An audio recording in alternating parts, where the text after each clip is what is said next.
issues and problems on the other side. But today it was balanced. Competition was high, hit a ton of situations, hit every situation we possibly could have, including the 2-minute and different scenarios in the 2-minute, which I thought was really well worked by our coordinators and staff. So we're getting there. Looking forward to, we got scrimmage coming up on Thursday. That'll be our first scrimmage and only scrimmage really until the spring game. So we're looking forward to that. I know the players are too. So with that, open up for questions. You talked about kind of wanting the players to lead more. How have you seen that as you get deeper into spring? Oh, that's amazing. I mean, they really are doing it. Are they doing it at a level where I think it's elite? Not yet, but they're really making improvements. We're better in that position than we've ever been in terms of leadership. The vocal part, just hand signals, guys in right positions, everybody making sure everyone's on the same page, not just making sure you're on the same page. But when you're learning in the first year or two, you're just making sure you're doing it right? But once you sooner or later master that, you can start spreading it to other people. And I think our team's doing a really good job of that, and on offense, defense, and special teams. In particular, you talked about how Tyler's led more than he ever has. How has he done that?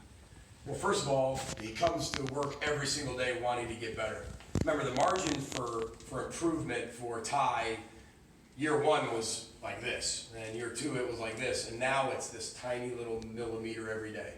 And some people can just be like, I'm good enough. I don't need to know that. I don't need to do that. And he continues to get that much better every day, which is way harder because it's the integral details and the small parts of all of that that are hard to do consistently. And to really see that about yourself, break yourself down even more.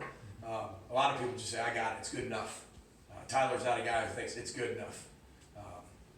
And you can see that. He's a guy who wants the ball, needs the ball in critical situations. And you can feel that through body language.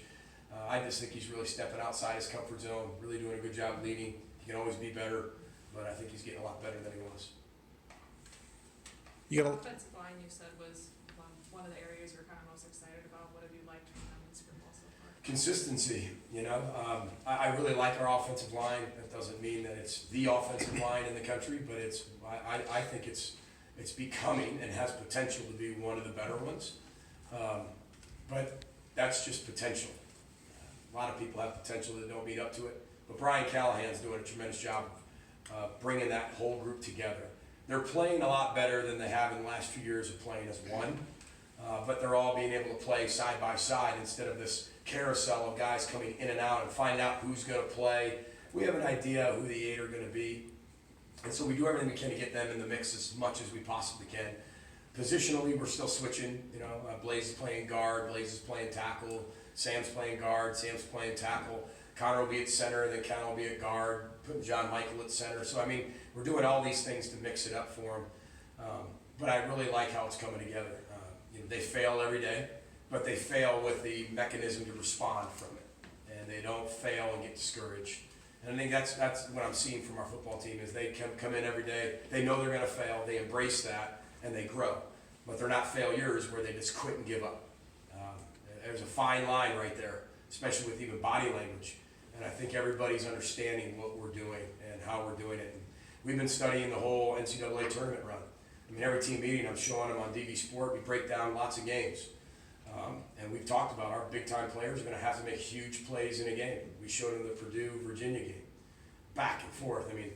Those 5 threes that Purdue's player makes, and it's unbelievable, right? But he put the whole team on his shoulders. We're going to need guys at some point to put the team on their shoulders in critical situations in 5-6 huge games to come down to a last possession. They have to start feeling that in practice and situational football, just like they're going to feel it in a game come October, November, and December. So, that's what we're working on. Putting our guys in positions, like we said, this year's about pressure. We got to find ways every day to put our guys in high pressure situations. And at the end of practice, you got a chance to see that with 2-minute. And we're doing that every day. Last year, we kind of spotted it. We're doing it every day this year. You spent a lot of time and energy recruiting the state of Illinois, and you've had some success here recently. How important is that the pipeline continues to grow? Yeah, recruiting's we've said that before, number one thing in our program, recruiting our players to believe and know that University of Minnesota is the best place in the country to be. And then also recruiting student athletes. Recruiting is everything. Recruiting is your lifeline, it's your bloodline. It's everything that we're about here, not just high school student athletes, but our own players every day. And you know, the state of Illinois has been really good to us. You know, any coach that's from a certain area probably focuses a lot on that part, no matter where their hometown is or whatever state they're from. But it really goes to Brian Callahan and Kenny Burns and the guys that recruit the state of Illinois. They've really done a tremendous job of building relationships over the years. They're both from that area. They have relationships lasting and going back 25, 30 years. And those are the ones we hang our hats on. And it's not, you can find players all over the country, but it's got to be the right fit of player in your program. And just because there's a player that fits in our program, it might not be that he fits in other programs. But we attack recruiting heavily. It's the number one thing we're talking about when we get to the office. Last thing probably we're talking about before we leave, and everything in between. Again, our players on campus and student athletes. But Illinois is very important to us, and we're going to continue to recruit it very hard. PJ, I know you study a lot of different coaches and their different cultures. You spent some time with Sean McVay last offseason. What did you take away from that experience? That energy is contagious, and it's okay if you're energetic, passionate, and positive, because he does it. And one thing I'll say is that when you look at our culture, it might be different from other people. It's ours. I don't know how it's different because it's how we do it. But when you sit there, and I'm not saying we're the exact same, but the energy and the positivity and the instruction and the education, that's going on with the Rams, and that's why I think they got to where they got this year. You know, they're constant. Everybody on that staff is constantly educating, teaching, motivating, inspiring everyone else, and then that is contagious. And all of a sudden, whether it's culture, whether it's just that situation, it spreads to everybody else the importance of what they're doing. And I think energy brings people together, whether it's just energy that surrounds us, or it's vocal energy, emotional energy. It brings us all together, and I'm huge into that. And Sean does a tremendous job, if not better than anybody, at that. And that's why he's having so much success. And there's a lot of people who want to go to the Rams and play for the Rams, and I think that's important to hit on.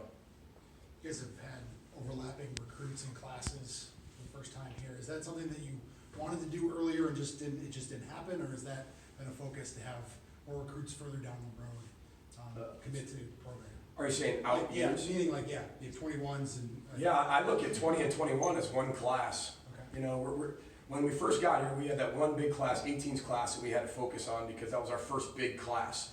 We had to get everything right. And it's our first big recruiting class at the University of Minnesota, and everything's being poured into that. We didn't even look at 19 as much. It was just, we have one shot at 18 because, as you know as I know, 1-2 years, and you better start winning fast, right? So here it is. And that's when you see the Daniel Foley, these Curtis Dunlap Jr.'s, Rashad Bateman's, guys that contribute right now. And then you get to 19, and pretty much everything's focused on 19. Maybe some in-state ahead recruiting, but again, same thing.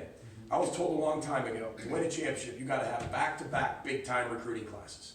You got to have 2 in a row. I really believe that, right? And so we felt the 18 and 19 class were going to be that for us. 20 and 21, again, you look at it and sit there and go, okay, what level do we want to go to? We got to go to a next level once the 18 and 19s graduate, and who can truly add to it in 20 and 21 that can be out there and play.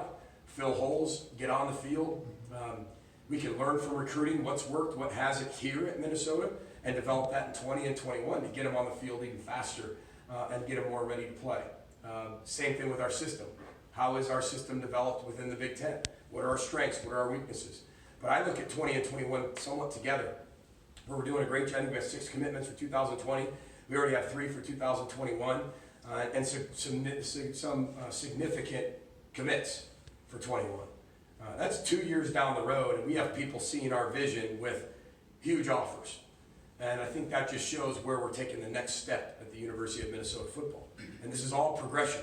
You know, you just can't build it overnight. But when you look at it, you know, there's going to be a time when Daniel Falele graduates. He's not going to be here forever. Hopefully have him for 3 years, but maybe we'll only have him for 2. I don't know. But who's going to be there to be able to take that place? That 20 and 21's got to be able to be ready to do that. So I look at them as almost one class when you're looking at needs, how we're building into the future, what step, what level are we at, what do we want to go to. So that's how we kind of look at it. And, you know, I think our recruiting department, you know, Garrett Chernoff does an amazing job of running the whole thing as a general manager. Marcus Hendrickson used to be a former NFL scout. I mean, him and John Shakel have just done tremendous work on the back end to make things smooth. You know, instead of us being here 21 hours a day, you know, they do a lot of work that never gets the credit, and they deserve a lot of it. So got a long way to go till signing days in 20 and 21, but it's a heck of a good start.